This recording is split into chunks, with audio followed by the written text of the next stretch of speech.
Hello friends, welcome to Samaiyal Swarangal. இந்த வீடியோவில் நம்ம பார்க்க போகிற ரெசிபி கறி லீஃப் ரைஸ், கருவேப்பிலை சாதம். இது செய்கிறது ரொம்ப ஈஸி அண்ட் ரொம்ப ஹெல்த்தி. சரி வாங்க வீடியோக்குள்ளே போய் எப்படி செய்யலாங்கிறத பார்க்கலாம்.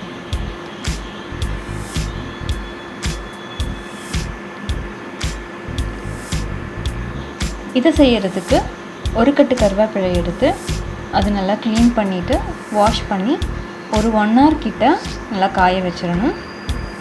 அதுக்கப்புறமா ஒரு பேனை சூடு பண்ணிவிட்டு அதில் 3 டேபிள் ஸ்பூன் அளவு கடலைப்பருப்பு சேர்த்து வறுத்துக்கலாம். ஃப்ளேமை ஹையில் வச்சுக்கோங்க. ஒரு 2 நிமிஷம் போல் வறுத்துட்டு அதுக்கப்புறம் ஃப்ளேமை ஹைலேருந்து கொஞ்சம் கம்மி பண்ணிடலாம். அப்புறம் 1 டேபிள் ஸ்பூன் அளவு மிளகு சேர்த்துக்கலாம். இதை 1 நிமிஷம் போல் வறுத்தா போதும். அடுத்து 2 டேபிள் ஸ்பூன் அளவு சீரகம் சேர்த்துக்கலாம். இதையும் மிளகு மாதிரியே 1 நிமிஷம் போல் வறுத்தா போதும்.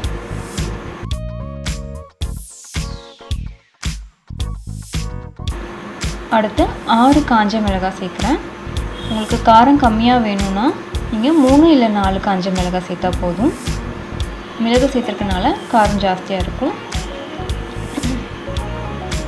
நல்லா கோல்டன் ப்ரௌனாக வறுத்துட்டு ஒரு பிளேட்டில் மாற்றி ஆற வச்சிடலாம். இப்போது சூடாக இருக்கிற அதே பேனில் நம்ம எடுத்து வச்சுருந்த கருவேப்பிலையை சேர்த்து வறுக்கணும்.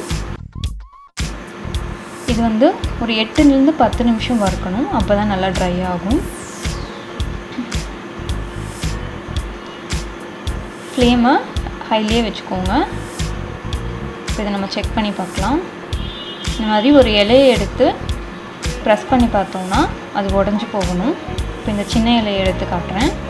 இது பார்த்திங்கன்னா நம்ம ப்ரெஸ் பண்ணதுமே உடஞ்சி உதிர்ந்துருச்சு. இந்த மாதிரி ஆகணும். ஒரு 2 நிமிஷம் இன்னும் வறுத்துக்கலாம். ஓகே, இப்போ இது ஆல்மோஸ்ட் ரெடி ஆகிடுச்சு. இதையும் பிளேட்டில் சேர்த்து ஆற வச்சிடலாம். இது இப்போ ஒரு 10 நிமிஷம் போல் ஆறட்டும். ஆறினதுக்கப்புறமா இது ஒரு சின்ன மிக்ஸி ஜாரில் சேர்த்து நல்லா பவுடர் பண்ணி எடுத்துக்கலாம்.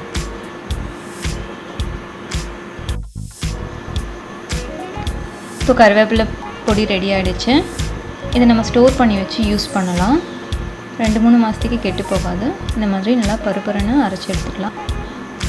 இப்போ இதை நம்ம ரைஸோடு சேர்த்து தாளிக்கிறதுக்கு ஒரு பேனில் 1 டேபிள் ஸ்பூன் அளவு எண்ணெய் சேர்த்து சூடு பண்ணிக்கலாம். எண்ணெய் சூடானதுக்கப்புறமா கொஞ்சம் கடுகு உளுத்தம் பருப்பு சேர்த்துடலாம். கடுகு பொரிஞ்சதும் கொஞ்சம் கடலைப்பருப்பு சேர்த்துக்கலாம். அடுத்து கொஞ்சம் கருவேப்பிலையில், அப்புறம் 2 காஞ்ச மிளகாய், அடுத்து கொஞ்சம் நிலக்கடலை, அப்புறம் முந்திரி. நிலக்கடலையும் முந்திரியும் ஆப்ஷனல் தான், வேணும்னா யூஸ் பண்ணலாம்.